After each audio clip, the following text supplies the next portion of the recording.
Hello, everyone, and welcome to Skills Connect. Welcome, Meg. How are you? I am so good. Thanks for having me, Siobhan. No problem. It's been super great to be connecting with you on my relocation to you at the US. So I really appreciate everything that you've been doing in terms of supporting me and the business. I'm super grateful. I could not be more excited for what you're doing at Reejig, and I think that that's becoming obvious not just between us, but throughout the market as well. Oh, thank you. So, welcome everyone to Skills Connect. This is where we explore conversations about shaping what is the future of work. At Reejig, we want this world to be a bold but also responsible new workforce strategy. I am Siobhan Savage. I'm one of the founders and also CEO of Reejig. Today, I'm joined by the incredible and unstoppable Meg Bear. For those that don't know Meg, and there's only a few, she is the ex-president of SAP and globally. She's looked after the Hendricks and Struggles from a board director position. She is a forward-leaning, no bullshit innovator and has one of the most strategic brains that I have seen in terms of my day-to-day on jamming ideas. Meg, it is incredible. Thank you for giving us all of your time today. Well, goodness, that with that kind of intro, what can I do? I got nothing to say. Well, for those that don't know as well, so someone told me that I needed to meet Meg because I would 100% be on the same level of energy and that we would vibe. So that was the you need to meet Meg. Why do you not have a connection to Meg was the intro. So we ended up connecting and the calls are long, put it that way. Well, and I would also say that you gave me religion as it relates to where the future of work was going. And as a fellow innovator and deep thinker, I felt really inspired because it's very unusual for me to have someone drop an idea that I hadn't been pondering at some level. So, in the case of the way work was changing, it's been something I've been looking at for decades. But I think you were the first person I talked to that said no, and I know how it will change. So obviously, the vibe was very much on the shared nerd background of what is going to happen with work these days. I know. And it's become such a less of a HR conversation and more of a full business conversation Exactly. as well. Like we're moving from like classifications of HR tech, and we really feel we sit as work tech more in the business, not just in HR. So, those conversations where, when you've met us on our early days and how we've been evolving have been, invaluable in terms of just your deep expertise and actually like living and breathing this and running a company of your skill at your size, and seeing all the kind of potential roadblocks that will come up ahead for us. It's been incredible. So I obviously know a lot about your career today, but why don't you give folks like a little bit of like where you've come from, the way your thinking has evolved? What are key moments for you that really shaped who you are, Meg? Because I think it's such a beautiful story. Yeah, so I've been in tech my whole career, got there a little bit accidentally, and started out right away in manufacturing and enterprise software. This is back in the day of green screens and no mouse was used in the early days of tech. So I got a chance to grow up with business systems, how they've changed, and also to work with customers to think about the future. I've been in HR tech for over 20 years, and I have built on transformational technology and transformational shifts for the majority of my career. So where I like to spend my time is thinking around where is change happening in the market, in the industry, in humanity, and what is that going to be? As I've grown up and taken on more operational roles, as you mentioned recently, president of SAP SuccessFactors, global business, growing it to over $2.5 billion in revenue. What I've come to learn is that there is a really unique moment happening right now. And that moment is not just what we like to think of about as AI, but it's really something that was coming to us even before, where the world is speeding up, Volatility is everywhere. It's in the market, it's in the way that businesses are invested in, it's in the expectation of value creation.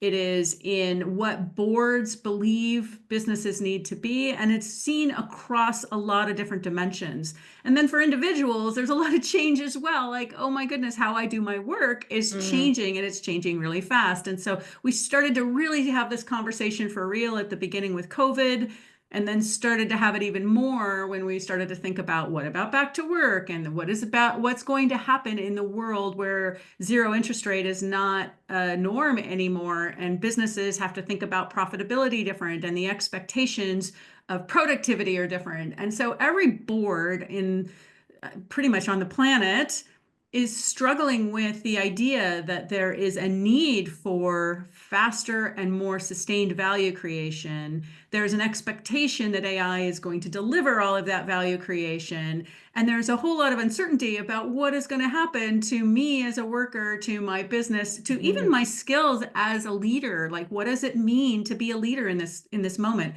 And so what I've been doing the last couple of years is really grounding on the recognition that this is happening whether we like it or not. And I believe it is our responsibility as leaders, as thought leaders, as industry leaders, as people that care both about humans and work. It is our responsibility to not leave this to change, but to invent a future that gives opportunity for everyone. And so it was really on that shared mission that I was drawn to you, Siobhan, not just that you as a person, but you as a vision with, excuse me, you as a vision with Reejig, that the future is ours, it's happening right now, and we need to lean in and make this work, not just for business, but for people as well. Yep. Amen. And I think that this is exactly why what happened happened, right? Because, my mission is to create a world with zero wasted potential in people, in business, and society. And I think exactly what you've just said. Like, we are hurtling towards it now. This is not a thing that's going to happen. You know what's really crazy? The amount of meetings that I'm having with CHROs, big CPOs, CHROs of some of the most well-known companies in the world, and they don't think that this is a today thing. And I'm like, what? Like, what?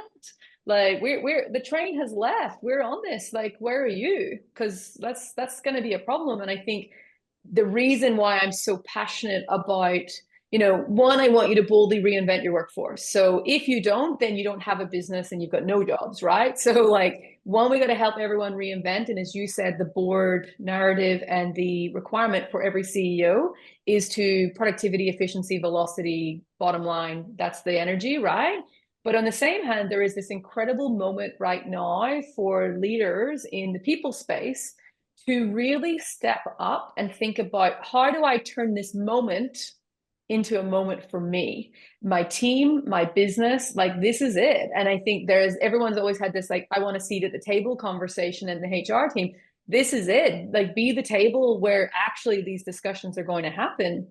And I think, the responsibility side directly correlates to how do we be bold, but also responsible. Because, leaders right now, they're going to find themselves in 2 years' time, when we have really went into this new era, where you're going to see a backfire from that happening from society, employees. There'll be a different level of expectation of our leaders to do good and to have that ripple effect in society. So, Meg, I think the way that you are thinking about this, we've got such deep connection on where I expect the world and our leaders to be, right? And I think, I talked a little bit about, the CHRO and the CPO role.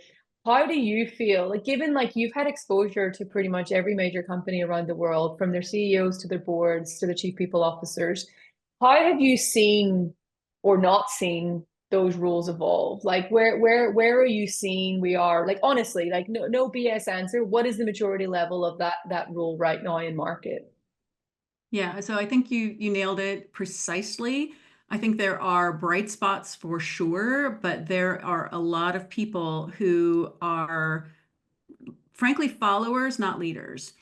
And they're doing the best they can, either because their organization does not give them space to be leaders, or because they themselves don't have the right set of skills and confidence to step up into those leadership positions.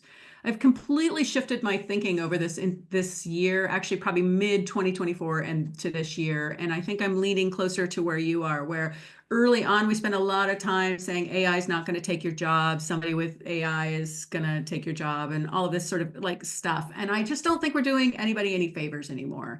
So I'm completely shifting what I believe. And I actually believe the job that you have today does not exist anymore, and you just haven't been informed yet. And so I think we need to think about this as Theseus's ship, right? The it's a metaphor of if you replaced every board on a ship, is it a new ship or is it the same ship? And if you do this consistently, where are you and who are you? I believe that we are replacing every single board in our business. And I don't mean boards of directors. I mean the physical infrastructure that makes up a business, the jobs, the work, the people. Every single one of us is changing. And I believe that if we don't build the right kind of intellectual and business agility to address that, we're going to find ourselves in a real problem. So, to your point, people are already late. They need to take this seriously. They don't need to have all of the answers today because it's impossible to have the answers. But they need to recognize that tomorrow is going to be different than today, and the day after is going to be different than that. And so, what they really need to get good at is understanding more of the business principles that their roles are built upon. And when I think about what to do for HR, I think asking for a seat at the table is wrong. I think even thinking about that as an entitlement is wrong. I think HR and leaders of all parts of the business need to recognize that there are new expectations being asked of the business. That's where they got to start. They have to start with serving their customers and growing the business and delivering the results that are necessary for the business to survive, or is going to require new things to happen. And so they need to start with the conversation, not saying, give me a seat at the table because I'm going to do this or that. They need to start the conversation, making sure that they deeply care about and understand what is changing and what is the strategic plan to address that change. And then ladder up every single thing that you're doing as directly critical to making that strategic change happen effectively and quickly. Mm-hmm. And that, if you put your role as a people leader, as an operation leader, if you put your role in that context, you will have a seat at the table because people will recognize you are urgent to making that transformation happen. But if you start the conversation as, I need to be invited, you're not starting from a shared value creation mindset. So you really need to get back to your acts of service and ask yourself, how can I contribute to this onslaught that's happening to our business? And what is my role in that? With a lot of clarity that your role will be different than it was in the past. And if you're smart, it will be better and richer and more interesting. But if you lean back, someone else is going to step in for that better, interesting, richer part. And you are going to be brought down a level to be not at the table, but focused on doing what other people figure out for you to do. Mm-hmm. Yep, completely. I think as well, like the way that what you've said, the way that I'm talking to customers right now and have been evolving in my thinking has been evolving over the last, say, 3 years, really. And the thing that I can really see clearly now is that we're all wanting to build this AI powered workforce, right? Like, so that is every CEO's agenda, non-negotiable, find a way. And the infrastructure that we've built, so your floorboards on the boat, are completely wrong. You're exactly right. We're working off old school job architectures that were built for like the 50s.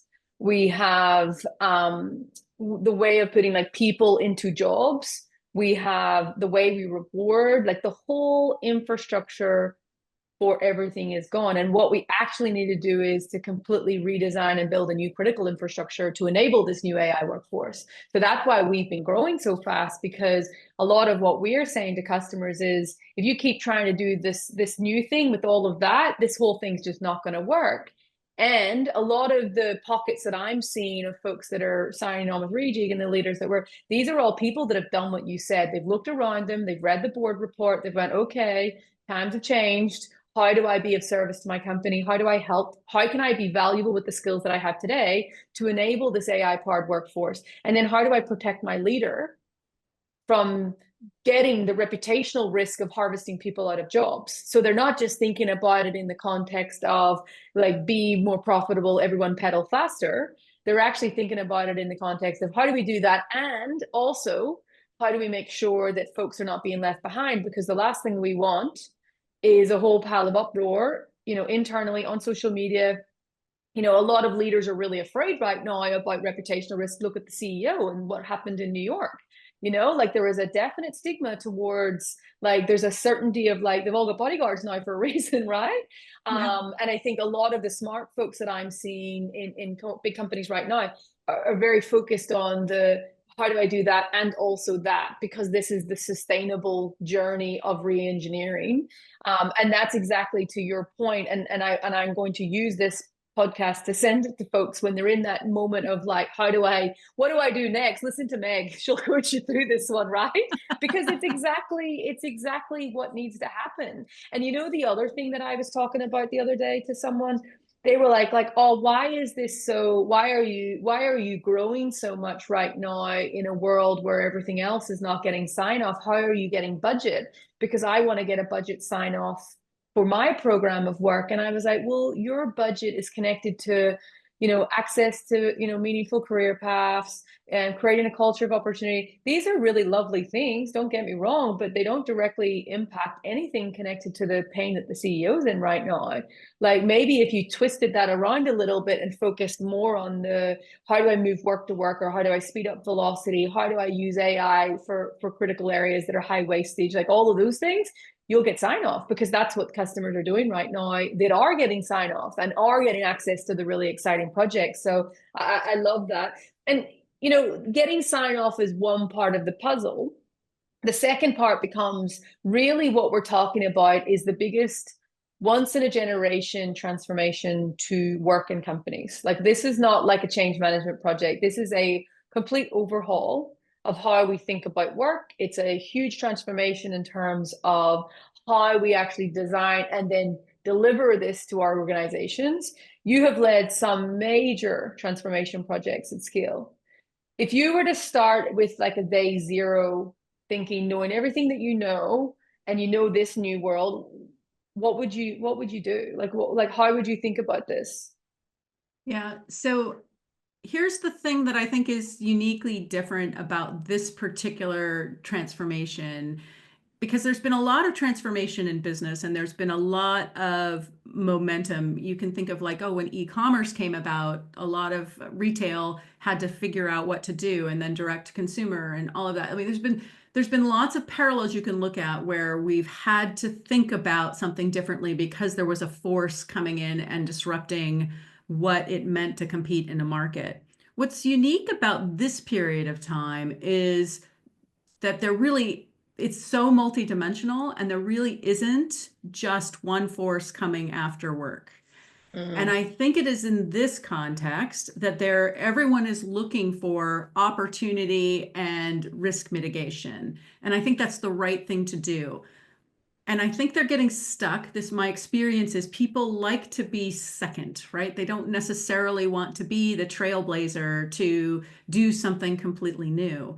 What I love about the direction with Rejig is I think the right path is to get a lot more clarity of what actually is happening in work, mm-hmm. so that as things change, you can adapt and evolve, and you can do better experiments because you're going to have a lot more clarity. So I think what's really different is we need to not think about the transformation as a single thing or as an end state. It is completely unknowable, and it is going to require us to start before we know where it ends. Now, what we've learned in the years since we've done this in the past is that if we take a smart architectural approach to how we do this, we will build a better foundation for this kind of iteration and evolution. And so what I mean by that is instead of thinking that you're going to build the perfect job architecture or the perfect foundation and lay that down in concrete and roll that out in your entire organization, you should be putting better instrumentation on what you're doing and start to understand as it changes, how it changes. So building the foundation for your future. This is not, again, a new pattern. When we started rolling out SaaS applications and people started moving to applications that would support things like mobile and things like, better data access or self-service or all these other things, we did it with an eye to how do we set ourselves up for things adapting and changing in the future? How do we make iteration more quick? In the era of AI, we have the opportunity to do that again, but we need to be instrumenting not like both at the macro and the micro, because what we want to understand is what is the impact to the bottom line. I wrote a really provocative blog post recently about how retention was a terrible metric, and retention is the most common things HR people measure themselves about.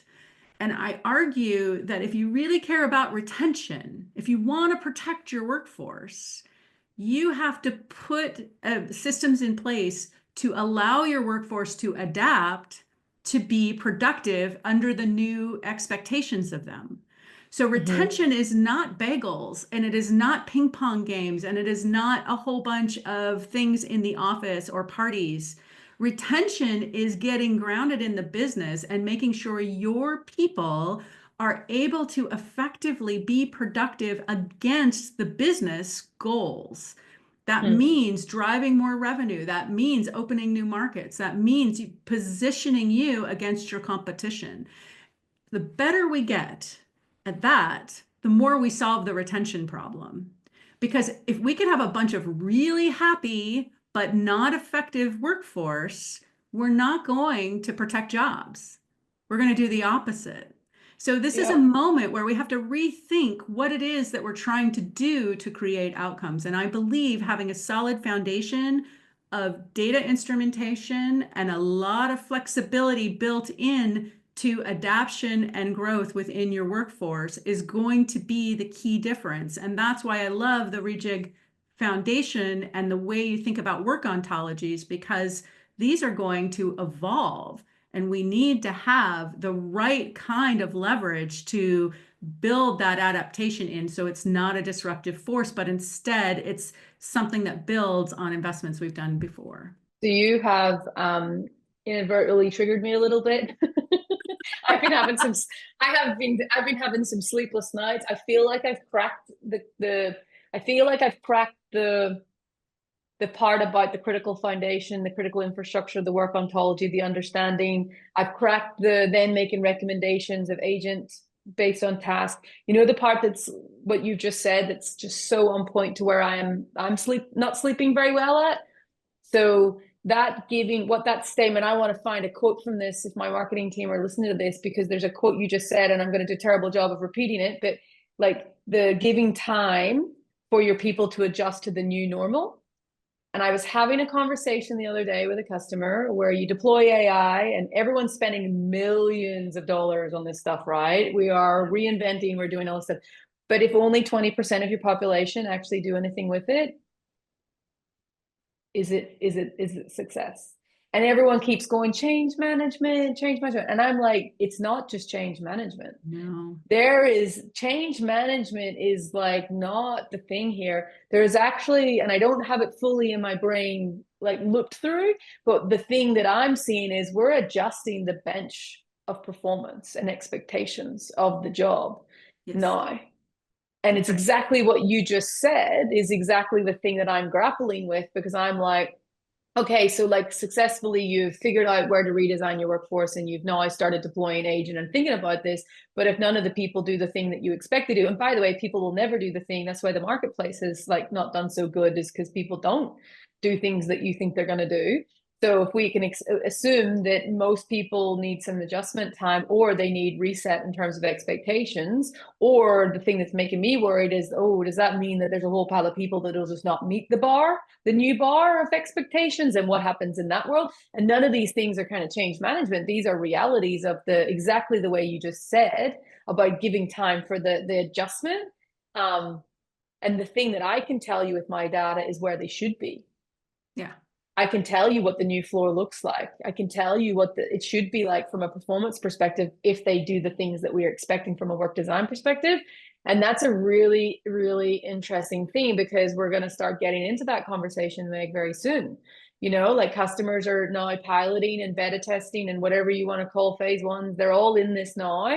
And most of them are not going to go so well. And they're not going to go so well because of the expectation requirement. And you know, another thing I've seen, which I think is really silly that we're doing right now, everybody download Copilot and just play around with it and test it and get used to it. Like the way I was describing this to another customer is like, so companies run on systems of processes and cogs and wheels of things happening, and just way like the flow of the water, right?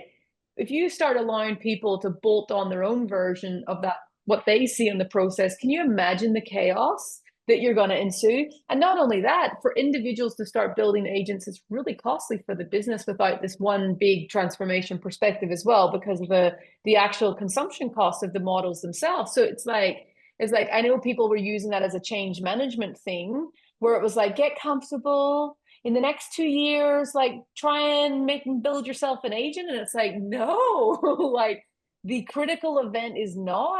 Like we've got to do this now, and we got to do it as a business and an enterprise, not as like an individual.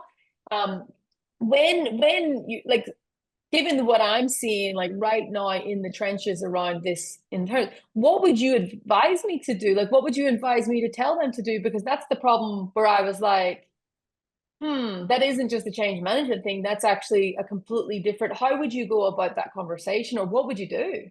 Yeah, okay, there's a lot of dimensions in that, but I really think this is the crux. I wrote something recently about the fact that I don't think change management is about giving people a relaxed amount of time. It's actually about going faster, but with real clarity of where you're going. And Mm, so I do believe experimentation, great, playing around, great, whatever. That's fine. That's separate and actually really doesn't need to be something that the business spends a lot of time on. The business needs to spend time on a couple things, driving clarity of what it is that matters for results. Otherwise, you get the Google, everybody spend one day doing whatever the heck you want to build whatever the heck you want that we never actually use. Google can afford that at the time because not it's anymore. printing money, but it can't afford it anymore. And to me, I don't think it drives joy because like people build stuff and then nobody cares about it and Yeah. nobody, and then they spend all their time trying to get somebody to care about something that doesn't matter to the business. And so it's really the business's job to drive clarity of what is the strategy and what does good look like. To your point about like the bar is moving, we have to start saying that and we have to be really honest about that. I really believe in the radical candor approach, the clear is kind approach to say, absolutely 100% your job is going to change. I don't know all of the definition of why and how it will change, but it will change. So please recognize that the expectation for your job, how you do your job, what you do in your job is going to change. And we're going to work on that together because that's an important thing. It matters to you and it matters to me that we figure out how to get the best return on investment for your time with our business. But Mm-hmm. that's not going to be like go out and do a whole bunch of random stuff that may or may not be Mm-hmm. beneficial. It's about getting really clear on and sharing transparently things like revenue per employee, profit per employee, et Yeah. cetera, et cetera. Just shifting from, more agents and fewer employees without understanding what it is you're trying to drive just introduces a lot of different kind of risk into the business. being smart about how you're driving value for the business and recognizing and getting everyone's collective intellect focused on that problem. I Yeah. believe in marshaling the power of a group, but it only works if you give really good context of what does winning look like. And this is Hmm. where I think a lot of people break down because they're like, it's AI, it's over here, it's separate, it's, write a sonnet, you'll feel smart, whatever, and I just don't think that that's going to create the thing that we want, which is for people to thrive in this new world of work, for them to be adding real value, for them to be able to grow their skills in a way that is marketable for them and valuable for the company. Like that's what we want. That's why Hmm. that's the objective. And so getting really clear on communication, thinking about how things are changing, being clear on how you make money. It shocks me the number of people in the HR discipline or across the business overall that have no idea how your business makes money, right? Like that is like step one. How do you make money and where do you spend money? And Hmm. where is it helping to drive things that you care about? And where is it just bleeding out into non-useful places? Because that's what your investors are expecting. That's what your leadership team is going to be driving towards. So get good at understanding that and then really be thoughtful about paving paths for people to see why and what is changing. Why is changing? Because we're driving for higher order outcomes. What is changing? We're leaning on technology here. We're shifting your role to focus more here, et cetera, et cetera. But like again, people can't think that this is going to be a one and done. It's just going to be something that we're going to be doing for the next decade as more things become available to us. We need to start signaling to the workforce, we're going to keep at this. We're going to keep working on optimizing at every level. And we want and value your participation with us in that process. But your participation isn't to go, double think everything. Your participation is to really deeply understand how you're helping the business and making sure that you're doing the things that make the most value as opposed to just the things you want to work on or have worked on in the past, which is like the worst of all possible definitions. Yep. Yeah. And it's really interesting because what you're saying is exactly where I'm at. Like we're past all of those checkpoints. Yep. We're right at the front of this, Reejig, in terms of market, playing with real customers, doing this in real life. Like, and I think that's the one that I'm like, how do we really truly make this moment be a real moment?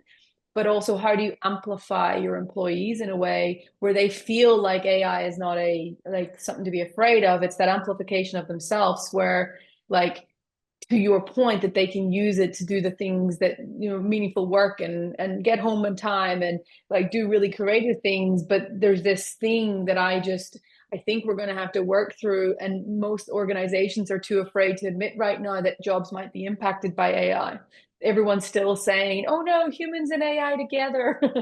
Like it's this like thing that I think if the companies just actually were really honest and say, hey, we're on this journey and we're going to tell you as much as we can because we know the data and we can see it, but here's what we're doing about it, so that they feel like there's that transparency and honesty around that. I think those will be the companies that'll do really, really well, like because they're doing exactly what you just said. We're raising the bar and we're being really transparent about why.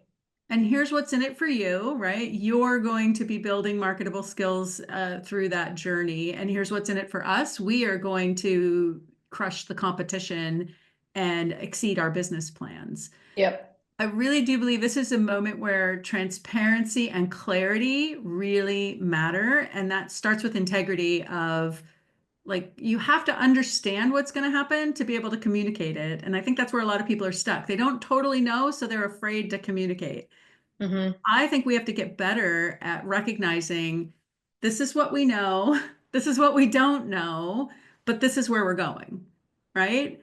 And it shouldn't be something that people have trouble because, again, it should be tied to your business strategy.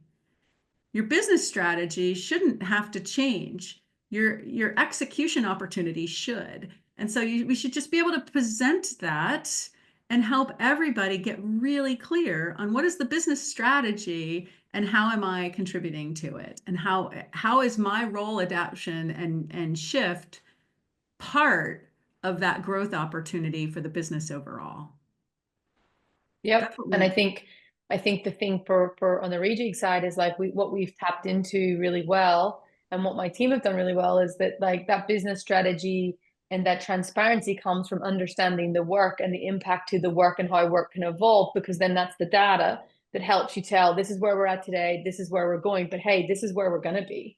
right. And right, the path to that looks like here, and all in between here, these are the things we're going to do to make sure you, I love that way you describe, make someone really marketable. Like what can we do about like every individual has that kind of amplification moment around them too. And I think we're completely aligned on that. And by the way, there's no excuse anymore because the data exists. It didn't exist before, it does now.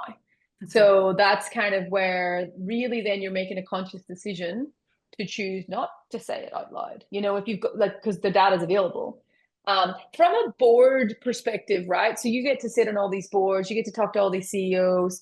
Like, what does the leadership requirement need to be now? So someone who is in charge of an organization, who is leading through this once in a generation change to work, what do you believe sort of the leadership challenges are, but also what does our leaders need to be like who are they in this new world?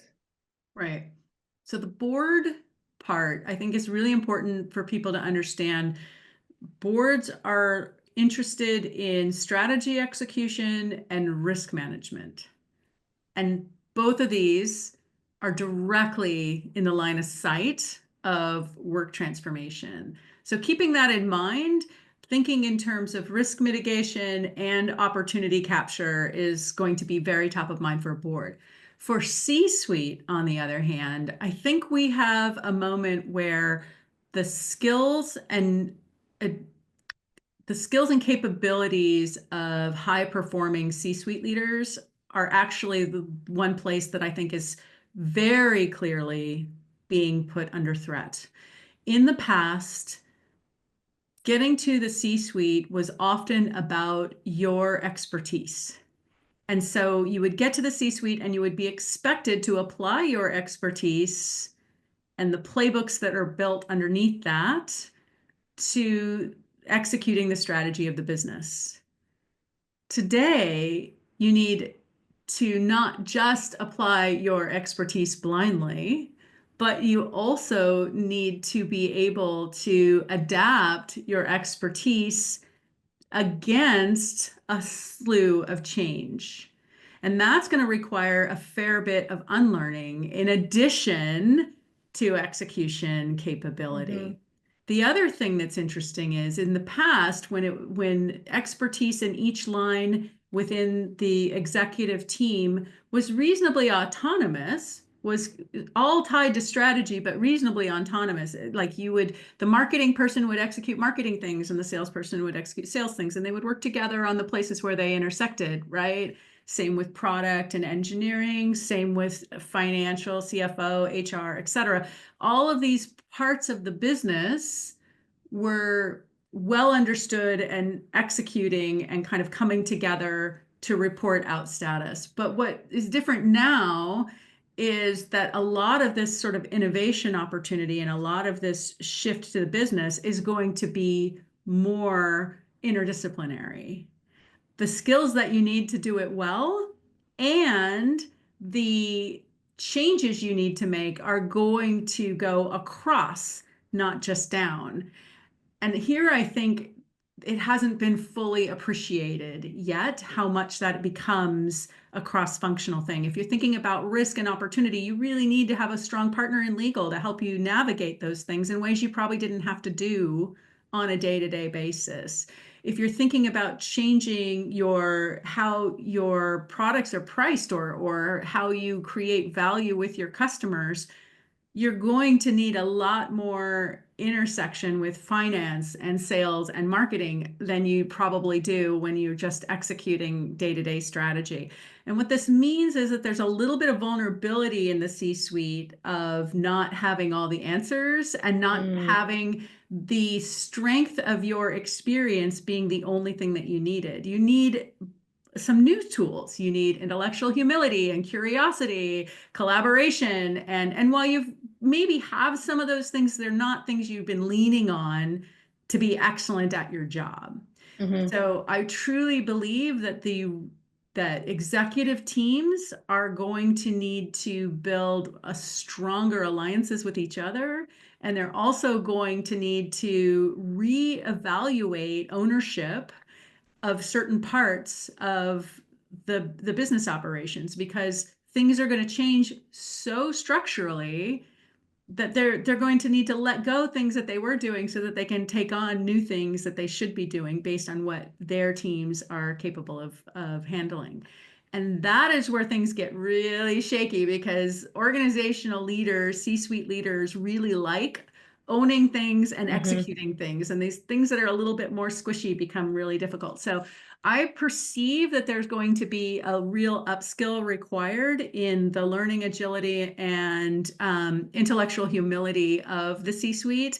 And I think we're going to see exactly what you would imagine with that. Some will gravitate towards it naturally, and some will go kicking and screaming, and it will be very challenging. But I do think that that is a big part of what's going to change as we find ourselves in a new future. My favorite thing about this new world is that no one knows. You know what I Yes. mean? Like Yeah. it's like so nice. It's like not nice is probably like the worst word to use, but like I find it so exciting because like no one knows. It's kind of like you're on an adventure and no one kind of knows. We've kind of got an idea where we're heading, but there's all these dragons to slay on the way and we just don't know yet. And like I'm built for that type of environment. And for me, then going in and taking all my learnings back and sharing them with all my customers is like, hey, we also see this thing up ahead with this customer. You guys need to know this because don't do that because that like, and that's I've never seen anything like this before, you know. Yeah. And there's something really beautiful that's happening is, you know, you'll see that we're spending a lot of money right now in creating community and really focused on sharing wisdom and not a Reejig wisdom, but like each of you together collectively share in these, you know, collectives, what we're calling them. And I think that's the everyone else now telling everyone else in a beautiful way, good, bad, ugly, what to look out for. And the other thing I'm seeing is this like dynamic trio that's happening between the chief people officer, the CFO, and the CIO, all kind of now having this like little sync where they are now like suddenly becoming more bedded together than we've ever seen before because they're really going to lead this whole charge. And I think it's been very interesting to watch that dynamic start to evolve. When you're thinking about like you know that we've been very, very task and work focused for nearly 3 years now. Um, and you're seeing the language of work has always been skill powered. And there's this whole debate that's happening right now, whether it's skills or tasks. Like, what do you think? Like, what's your take on that? Well, here's, I think, where I love where you're going with Rejig, and also where I think there's real space for bringing together multiple ideas and multiple initiatives in, I think, a really interesting way. So the entire push to skills I've been a part of actually multiple times, right? I tried to push this early in my PeopleSoft days, of course, and then as we moved to the cloud in Oracle again, and then with my time at SuccessFactors, working on building the ecosystem for skills and for the whole self model. And all of these iterations really matter to me because they get at attempting to quantify what we've been talking about the bar moving, and to help make clear for people, and what do I do? What I love about the Rejig model is, instead of just thinking about skills, thinking about work, because that gives you a sense of urgency, order of operations, which things impact at which time. It also gives better clarity to the goal isn't skills, the goal is to do more to be more effective and to be able to do more and to be equipped to do your job, right? It's like skill is an abstraction around a really important concept, which is, do I have everything I need to do good work? And if I am missing anything, what do I do about it? Right? Like that's the high order intent. And I really do think that that matters more than ever in a world where we're clear that what you need to do for work is going to change dramatically. So I believe that the challenge with skills is the fact that it is such an abstract concept. And so people either do their best to simplify it so people understand it, or they get so abstract that people have no idea, well, am I a good communicator or not? My family thinks I am. My My mom kids said think I I am. am. My kids think I am. My husband thinks I'm not. I mean, like all can be true. There's context matters, outcome matters, use case matters. So I think the reality is that skills are always going to struggle in that sense of being an abstraction, but they're always going to matter in the meta concept of, hey, if we're going to help the workforce, the people thrive as their jobs change, as this ship of Theseus happens, and every single thing about their job is different at some point than it was when they started, we're going to have to figure out how do we equip them to do that. And we're going to have to figure out how do we support them in making this transition from what it was to what it becomes. And so in that context, I think skills really do matter, but I don't believe that I think we've just gotten so fixated on the mechanics and somewhat lost the plot on how do we think about success. Success has to be, are people thriving at work and doing great work, right? Like that's the definition that we need to use, with the understanding that the work is changing. So thriving is not a static moment. Thriving involves a lot of pieces. And a big part of thriving is, if I don't have the tools to do good work, if I don't know how to do the work that I'm supposed to do, I'm not going to be high performing, right? I'm just not going to be high performing and it's not going to feel good for me, and it's not going to feel good for the business. And all the possible outcomes after that just suck, right? So helping people be high performing should always be front and center and matter to us, and helping them adapt into that really moving definition, like, yeah. I think it's going to be on us to help graduate people through this, and to graduate through this in a way that they feel that they've got some skin in the game about it. Yep, completely agree. People have skills, work has tasks, and you require skills to complete those tasks, right? That's kind of where and I truly believe exactly what you're saying. I don't want people thinking that because I'm so obsessed with work and tasks that I don't care about the people's skills. Like people complete the tasks and they have those skills. So that's really where we focus. Meg, I could talk to you for days and days. Firstly, thank you so much for your expertise. Secondly, I am now not going to have another night's sleep because I'm going to try and figure out how the hell to solve this in my head because of you. So again, thank you. This has been incredible, folks. Meg is incredible in terms of the writing that she does. She doesn't mince her words. She's very clear. You can take really great insights from, short blog posts, little insights from her posts. I would highly recommend you follow her on LinkedIn. We'll put in the channel as well her direct LinkedIn so you can catch up. You can obviously DM her if you ever want to connect. Thank you so much, Meg. Thank you to everyone for joining. Till next time on Skills Connect. See you, folks. Bye.